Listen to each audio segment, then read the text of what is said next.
Hai, saya Marta Suherman. Hari ini kembali ke sesi Q&A dan saya akan menjawab satu buah email yang sudah masuk ke dalam inbox saya. Dan email hari ini yang saya pilih adalah email dari mahasiswa kedokteran nih.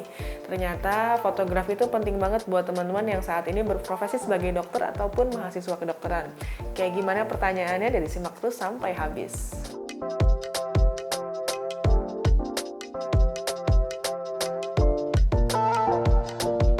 Nah, email hari ini sedikit berbeda daripada sebelumnya, karena hari ini saya akan membahas satu buah email yang sedikit berbeda. Mansur Harmoni, alamat emailnya mansurharmoni@gmail.com.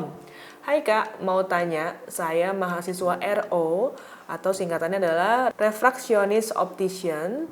Ada tugas memfoto bola mata bagian putih manusia.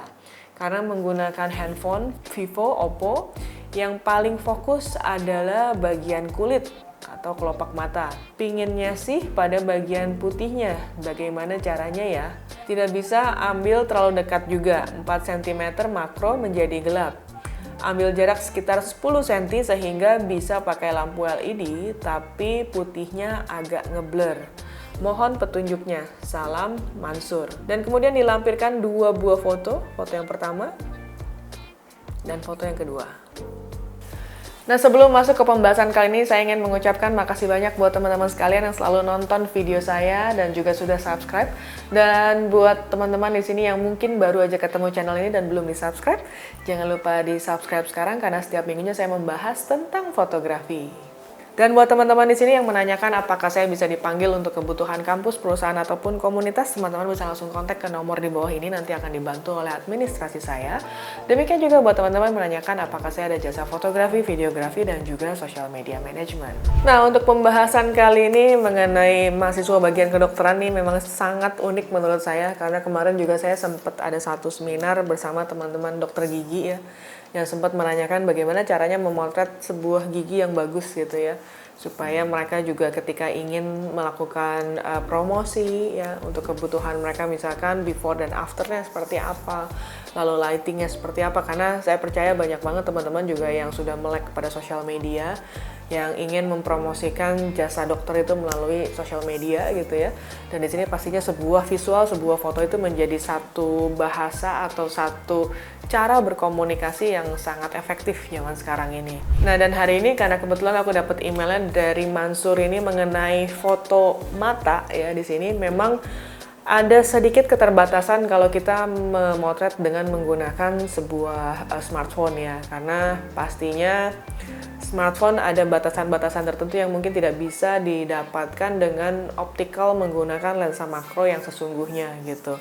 Nah, di sini kalau tadi dipertanyakan adalah kalau menggunakan dengan lensa makro gitu ya, ini akan menjadi gelap. Karena biasanya memang prinsipnya menggunakan lensa makro itu kita melakukan zooming yang sangat dekat gitu ya. Dan biasanya dengan jarak yang dekat ini pasti akan depth of field-nya juga sedikit berbeda. Di sini biasanya kita harus menggunakan lighting yang ekstra terang. Artinya ketika kita memotret dengan menggunakan lensa makro, kemudian kadang-kadang aperture-nya juga harus sekecil mungkin supaya ketajaman ruangnya lebih luas. Artinya sistem lighting atau pencahayaan juga harus lebih terang lagi. Nah, di sini pastinya akan ada sedikit kesulitan kalau kita menggunakan sebuah smartphone. Mungkin ada beberapa tips buat teman-teman yang ingin menggunakan smartphone adalah dengan menggunakan lensa tambahan ya, lensa yang di-attach, yang ditempelkan pada smartphone kamu gitu. Nah, di sini mungkin bisa membantu supaya efek makronya itu bisa lebih maksimal karena menambah bantuan tambahan lensa yang memang berfungsi secara optikal sebagai lensa makro.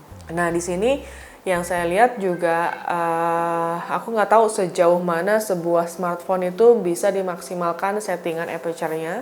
Jadi artinya juga di sini kalau misalkan ingin mendapatkan ketajaman yang sangat pas, teman-teman sekalian juga harus melakukan settingan yang lebih tinggi gitu ya. Jadi bukaannya lebih kecil. Jadi kalau teman-teman mungkin pernah nonton di video saya sebelumnya tentang triangle exposure, kalau bukaan atau diafragmanya itu besar, otomatis ketajaman ruangan dia akan menyempit. Kebalikannya kalau bukaannya kecil, ketajaman ruang itu semakin luas ya. Jadi ini yang menurut saya kadang-kadang ada sedikit limitation atau keterbatasan pada smartphone yang kita miliki zaman sekarang ini.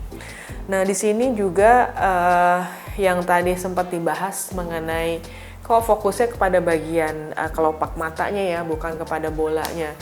Ini kalau menggunakan sebuah lensa optik, biasanya kita bisa melakukan manual focusing gitu ya. Tapi kalau misalkan smartphone mungkin agak sedikit sulit. Jadi harus manual focusing. Kalau bisa memang di tap di bagian bola matanya ya, area yang kamu ingin maksimalkan ketajamannya, mungkin itu akan lebih baik ya. Tapi balik lagi, kalau partnya kecil banget pasti akan sedikit lebih sulit.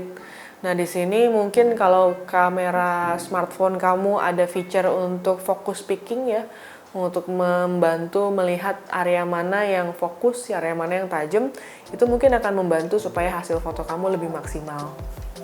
Kalau dari foto yang kamu kirimkan ini, menurut saya sudah melalui proses post editing ya. Jadi ada post processing, ada editing di mana ketajamannya sudah ditambahkan. Jadi saya nggak gitu bisa melihat bagian mana yang blur. Karena kalau dilihat dari bola mata, dari bulu-bulu rambut semua itu udah ada proses penajaman. Jadi udah diedit gitu.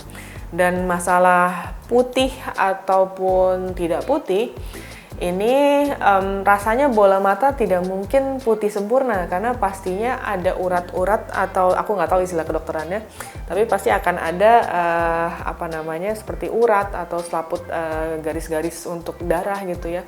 Nah itu pasti selalu ada ya. Jadi artinya kalau dihilangkan 100% tidak ada urat-uratnya itu, rasanya mungkin tidak natural, tidak seperti manusia. Jadi aku juga nggak tahu tujuannya pengambilan gambar ini sebenarnya untuk kebutuhan medis kah atau apa gitu. Artinya kalau memang kebutuhannya untuk medis, memang rasanya tidak boleh dihilangkan ya gitu. Jadi detailnya itu memang sesuai dengan faktanya. Dan kemudian kalau misalnya teman-teman bilang, oh warnanya ada meleset, coba dicek white balance-nya. Apakah white balance-nya itu sudah sesuai atau belum.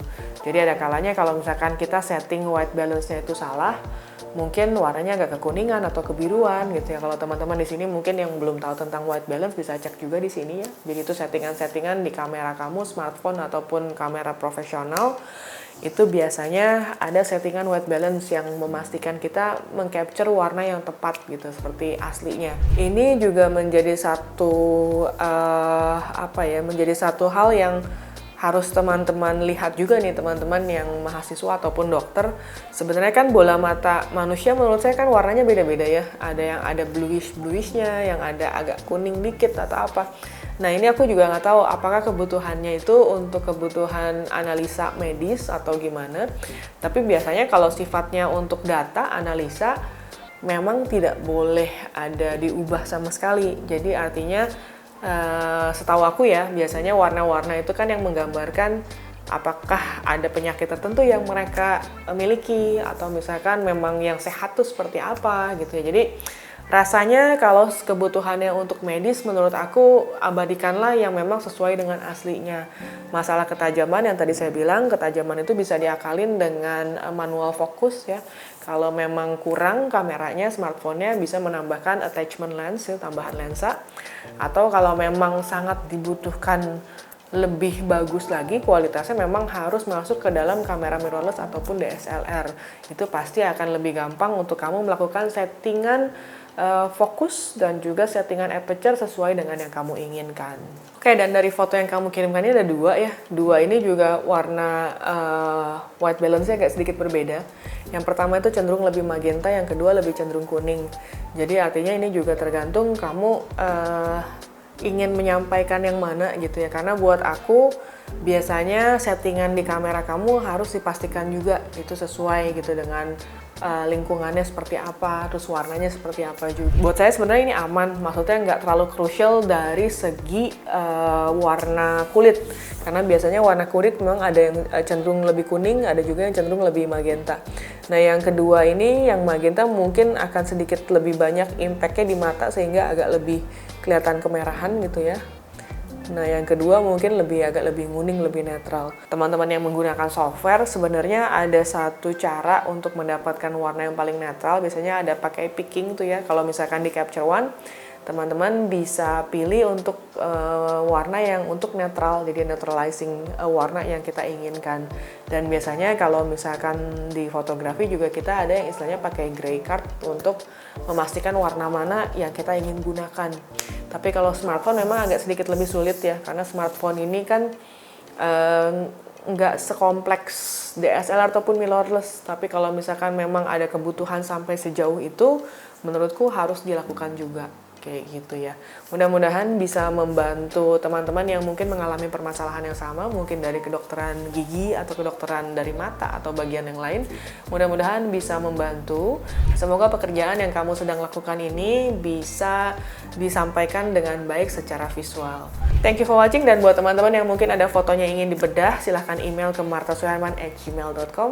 Siapa tahu foto kamu yang akan saya bedah di video saya berikutnya. So, thank you for watching. Jangan lupa like, comment, subscribe, dan juga share.